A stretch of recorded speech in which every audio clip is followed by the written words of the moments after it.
দায়িনী মাতা তুমি। হে করুণাময়ী ভবতারিণী শক্তিদায়িনী মাতা তুমি। আদি মহাশক্তি মা তুমি, আদি মহাশক্তি, আদি মহাশক্তি মা তুমি, আদি মহাশক্তি, শক্তিদায়িনী মুক্তিদায়িনী মাতা। আদি মহাশক্তি, আদি মহাশক্তি, আদি মহাশক্তি, আদি মহাশক্তি, আদি মহাশক্তি। হে করুণাময়ী ভবতারিণী শক্তিদায়িনী মাতা তুমি। করুণাময়ী ভবতারিণী শক্তিদায়িনী মাতা তুমি।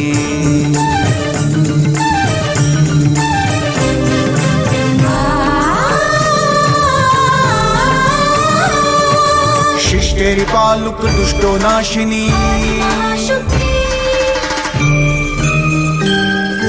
জগৎ কুলেরই রক্ষাকারিণী,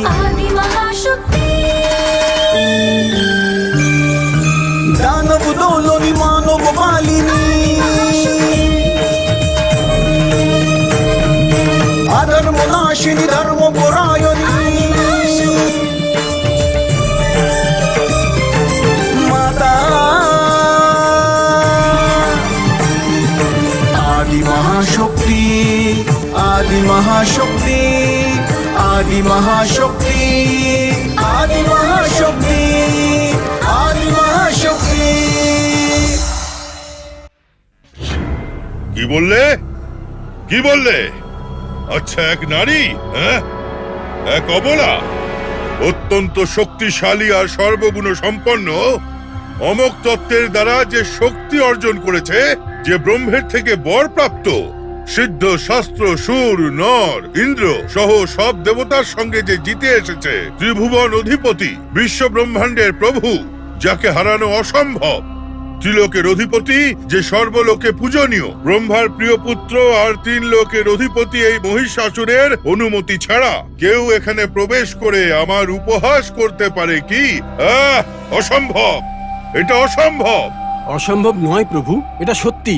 ওই দেবী আপনি আর আপনার অধিকারের ব্যাপারে কথা বলেছেন, সে বিষয়ে আমি নিজ মুখে বলতে পারবো না। তামরা প্রভু।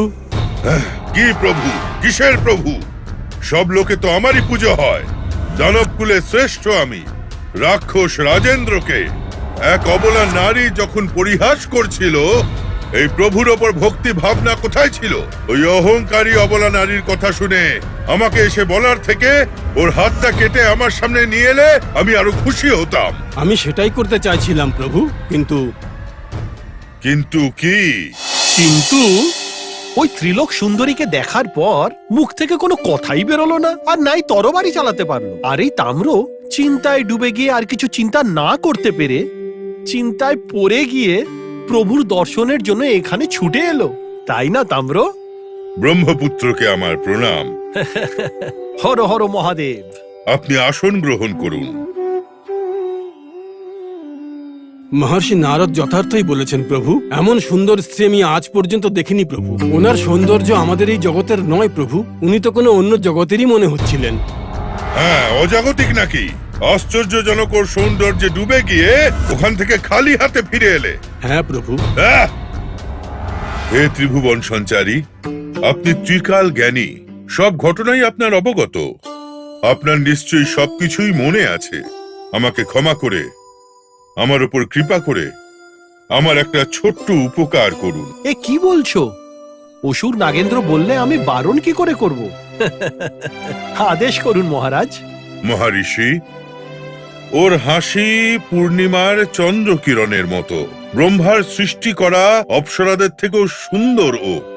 ওর মিষ্টি কথা কঠিন কষ্টকেও ভুলিয়ে দিতে পারে। আমরা সবাই মিলে খুঁজলেও এরকম নারী পাওয়া প্রায় অসম্ভব। চতুর্দিশায় যদি খুঁজিও, তাও আমরা এরকম নারী খুঁজে পাবো না। হ্যাঁ, ওই সুন্দর রমণী কে? ওর বংশ কি? ওর নাম কি? ওর মাতা পিতা কে? ওর গোত্র কি? সেটা জেনে ওকে নিজের বশে করার জন্য আমার মন বিচলিত হয়ে উঠেছে। মনের মধ্যে প্রচুর প্রশ্ন ঘুরে বেড়াচ্ছে। এই সকল বিস্তারিত বিবরণ জেনে আমাকে ওর ব্যাপারে বলুন গুরুদেব। এ কি শুনছি?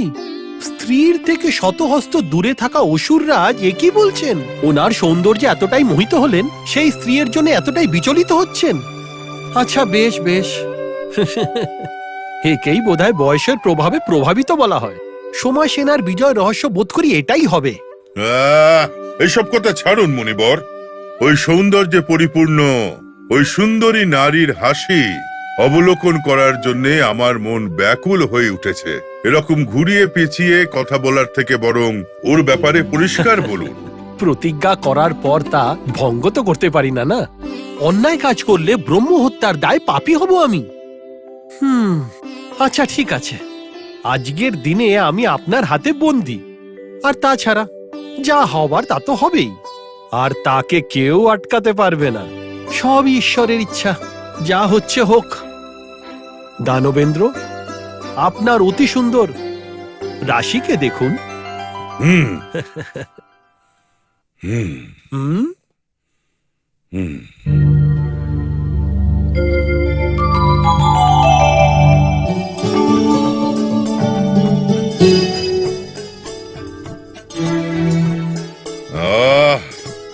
কি নিষ্পাপ আর নিষ্কলুষ মুখশ্রী। ও রূপ লাবণ্যের ছটা ঠিকরে বেরোচ্ছে। দেখে মনে হচ্ছে কোনো ভাস্করের এক অমোঘ সৃষ্টি। দেখতে গেলে তো ওকে দৈব মঙ্গল রূপিণী বলে মনে হয়। আর যদি মন থেকে বলি তাহলে পরম শিবের হাতে ধনুর্বাণ সহ প্রকাশিত বলে মনে হচ্ছে। অসাধারণ। ওই সুন্দর রমণীকে নিজের করে যতদিন না ওকে রানী বানাচ্ছি, আমার রাতে ঘুম আসবে না। রোজ ওর ব্যাপারে নতুন চিন্তা আসে। মহিষাসুর ভৌমা, ওই সুন্দর রাশিকে দেখে ওনার সৌন্দর্যে হারিয়ে যাবেন না। কোন চেহারার পেছনে কি লুকিয়ে আছে, কোন মিষ্টি কথা আয়, কি সংকট চলে আসবে, কি বলা যায়? কি সংকট? এ তুমি কি বলছো দেবর্ষি? সংকটের তো আসল নামই হলো মহিষাসুর। অপরিসীম শক্তির অধিকারী সেই দেবেন্দ্র আমাকে হারাতে পারেনি, তাহলে ওই অবলা আমাকে কি হারাবে? অসম্ভব দেবর্ষি, অসম্ভব। যার নাম শোনা মাত্রই সমস্ত ঋষিকুল ভয়ে কাঁপতে থাকে, যার নাম শোনা মাত্রই সমস্ত জীবজন্তু ভয় পেয়ে যায়, যার নাম শুনলেই দেবতাদের রক্ত হিম হয়ে যায়, এরকম মহিষাসুরের মুখোমুখি হতে পারবে ও? হ্যাঁ, আমার তো এমনটা মনে হয় না। একজন অবলাকে বীর ভয়ঙ্কর শক্তিশালী অসুর রাজেন্দ্র ভয় পেয়ে যাবে? অসম্ভব, অসম্ভব। হ্যাঁ, ঠিক আছে, ঠিক আছে। তুমিও সুন্দর রাশির ওপরে নিজের নজর রাখো। তোমায় কে আটকায়? তোমার সম্মুখে এসে তোমার সঙ্গে কে যুদ্ধ করতে চাইবে? ঠিক আছে, আমার পক্ষে যতটা সম্ভব আমি করব। নিজের প্রিয় রাশিকে দেখলে তো, তাহলে বিলম্ব করার কি প্রয়োজন? যাও তার কাছে। ওনার গোত্র আর নাম শুনতে চান নাকি রাজেন্দ্র? বলুন মুনিবর। ওনার গোত্র হলো ত্রিমূর্তি, ওনার নাম হলো দুর্গা। এই বিশ্বই ওনার ঘর। তোমার সঙ্গে বিবাদ করাই ওনার উদ্দেশ্য। এই কি বলছেন আপনি মহর্ষি? বিবাদ মানে এই টক ঝাল মিষ্টি আর কি। এতক্ষণে ঠিক বলেছেন আপনি। তাহলে আর বিলম্ব কেন? দেখাও নিজের চাতুরি। যুদ্ধে সবার আগে এগিয়ে গিয়ে প্রলয় নাচন দেখাতে পারি আমি, কিন্তু এই প্রলয়ের ক্ষেত্রে কিভাবে এগোতে হবে সেটা আমি বুঝতে পারছি না। এখন এর উপায়, ওই নারীর সাথে দেখা করার উপায় আপনি আমায় বলুন প্রভু। কি বললেন? আমি? হ্যাঁ মহর্ষি, আপনি। এটা বেশ বলেছেন অসুর সম্রাট। দেখুন, ঠিকানা আমি বললাম কারণ তুমি আমার চেনা পরিচিত আর আমাকে নিজের মনে করো, কিন্তু কথায় আমাকে ফাঁসিয়ে দিচ্ছ আর চাইছো আমি তোমাকে সাহায্য করি। আমি তো একে ব্রহ্মচারী, তার ওপরে এই প্রেম পরিণীতির ব্যাপারে কিচ্ছু জানি না। এ কাজ আমার দ্বারা কি করে সম্ভব হবে বলো? আরে গুরুদেব, মহাত্মাদের নিজের শক্তির জ্ঞান থাকে না। সব ঘটনা যার নখদর্পণে, এই কাজ আপনিই করাতে পারেন। এখন এই মহিষাসুর আর ওই ত্রিলোক সুন্দরীর মিলন আপনি করাবেন। ঠিক আছে, ত্রিলোক বীর তুমি, তাই তোমার কথা মেনে নিয়ে এই কাজ আমি নিজের কাঁধে তুলে নেব। কিন্তু এরপর যাই হোক না কেন, তার ফল তোমায় ভুগতে হবে। তার দায়ও তোমাকেই ভোগ করতে হবে। এ কি বলছেন আপনি? গুরুর কথা আমি শিব বাক্য মনে করে চলবো। হর হর মহাদেব, হর হর মহাদেব।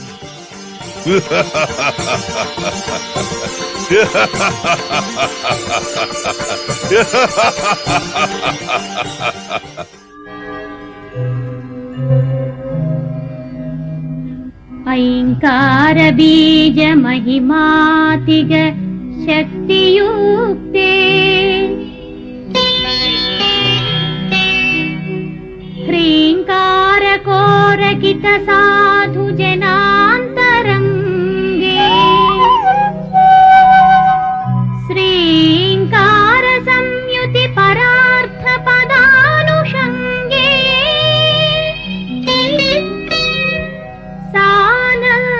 सागर गिरीश्वरि सुप्रभातम्।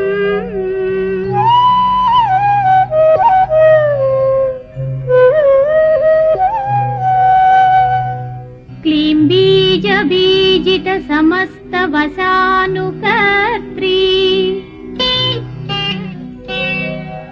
ब्लूं ह्रीं मनोज्ञ मनुराज समञ्चितार्थे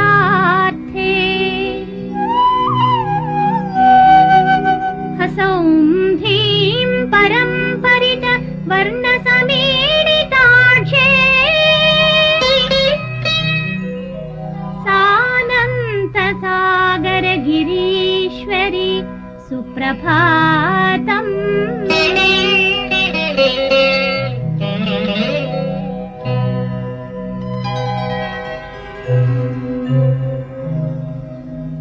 रम्य प्रकृत्यधिवसन्निह कर्म भोग प्राचुर्य धुर्य परिवाञ्छित सज्जनाळे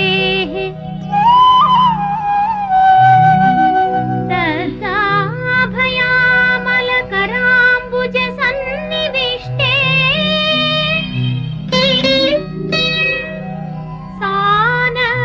सागर गिरीश्वरि सुप्रभातम्।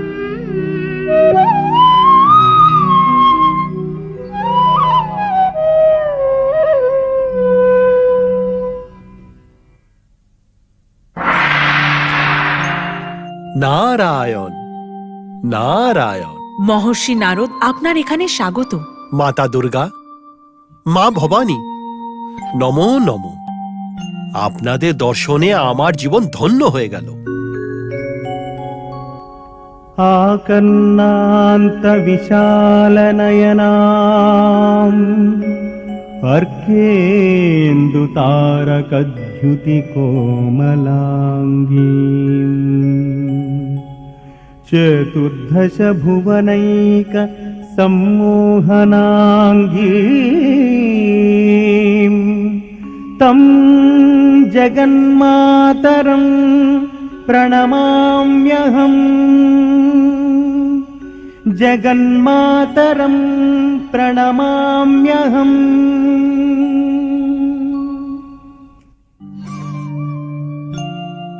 পরাশক্তির লীলা কতটা অগম্য।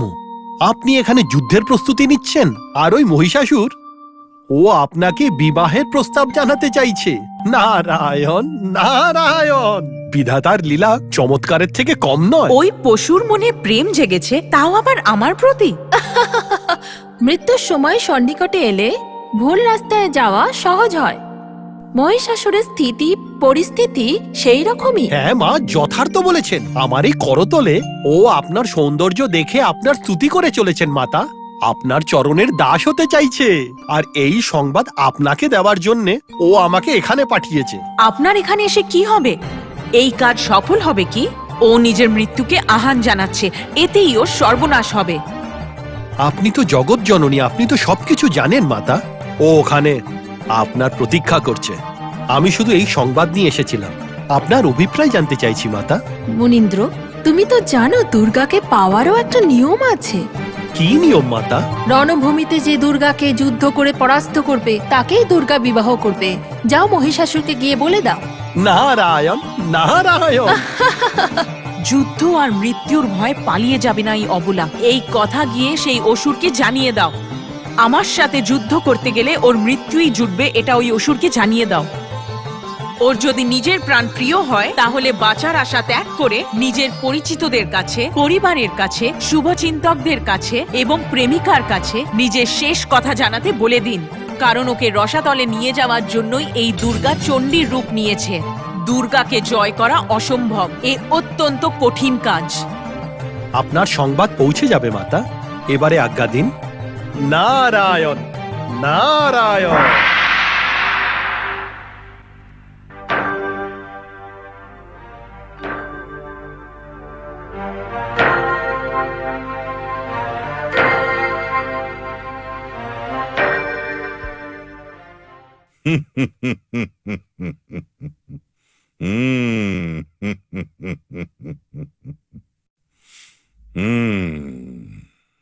প্রভুর মুখে বিবাহের লক্ষণ দেখতে পাচ্ছি আমি।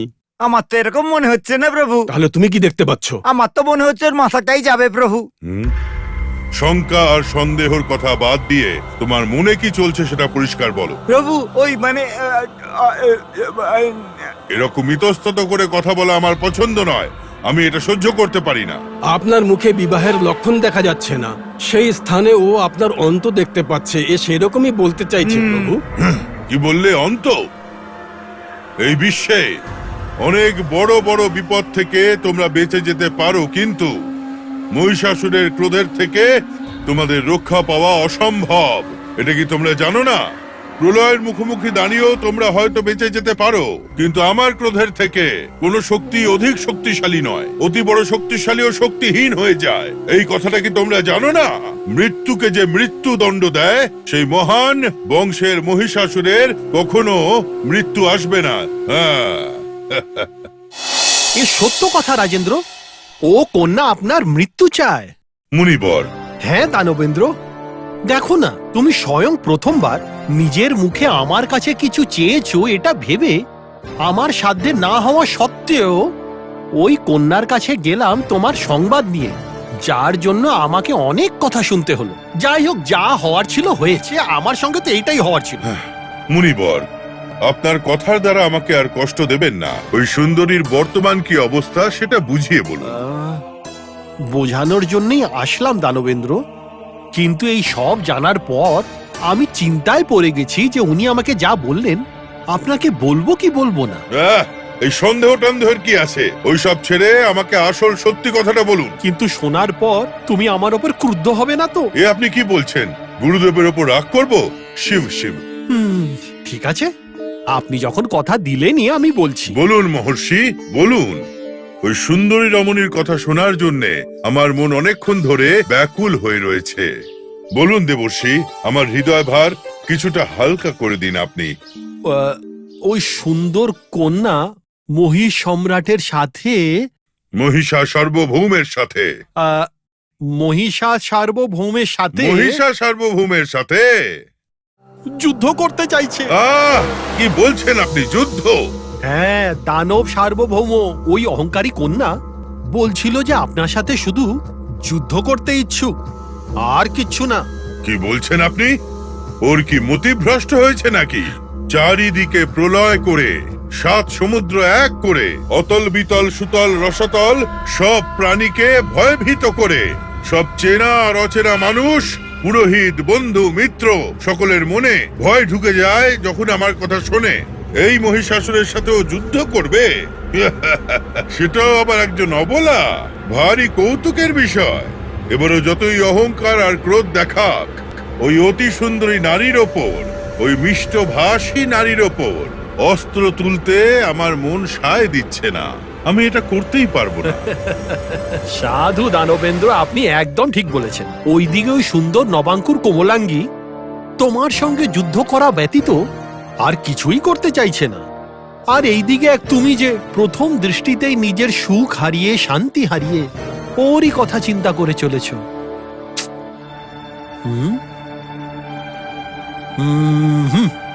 যুদ্ধ করা ছাড়া ওকে আপন করে নেওয়ার জন্য আমি আর কোনো পথ খুঁজে পাচ্ছি না। যুদ্ধ যুদ্ধ যুদ্ধ যুদ্ধ! এই কথা যদি কোনো পুরুষের মুখ থেকে নির্গত হতো তাকে আমি কখন ধরাশায়ী করে ফেলতাম, কিন্তু ও একজন অবলা, আমার হৃদয়টাকে ছিনিয়ে নেওয়া মনোমোহিনী। ওর ওপর ক্রোধিত হওয়া বা ওকে বন্দি বানাতে আমার হৃদয় সায় দিচ্ছে না। না না না না, ঠিক আছে ঠিক আছে, যুদ্ধ করবে কি করবে না এর সিদ্ধান্ত তোমাকেই নিতে হবে। আর যুদ্ধ করে তাকে পাবে না হারাবে তা তোমাকেই ঠিক করতে হবে, মনে রেখো। আমি তো শুধু এখানে সংবাদ দিতে এসেছিলাম। ঠিক আছে, তাহলে এবার কি করণীয়? যুদ্ধ করতে হবে। হ্যাঁ প্রভু, এই বিষয়ে যুদ্ধ করাই উচিত হবে। আপনার উপস্থিতির প্রয়োজনীয়তাই বাকি। আপনি আদেশ করুন, আমি নিজে ওই অবলাকে হারিয়ে আপনার চরণের তলায় এনে ফেলে দেব আমি।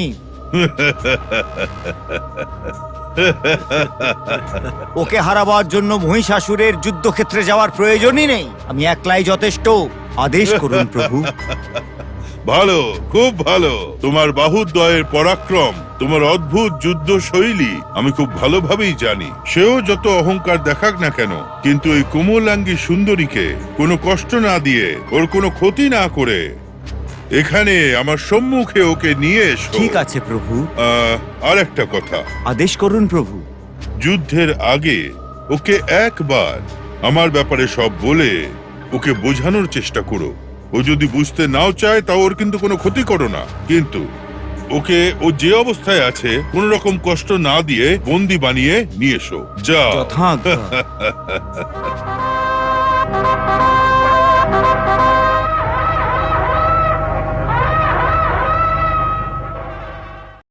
আদি মহাশক্তি, আদি মহাশক্তি, আদি মহাশক্তি, আদি মহাশক্তি।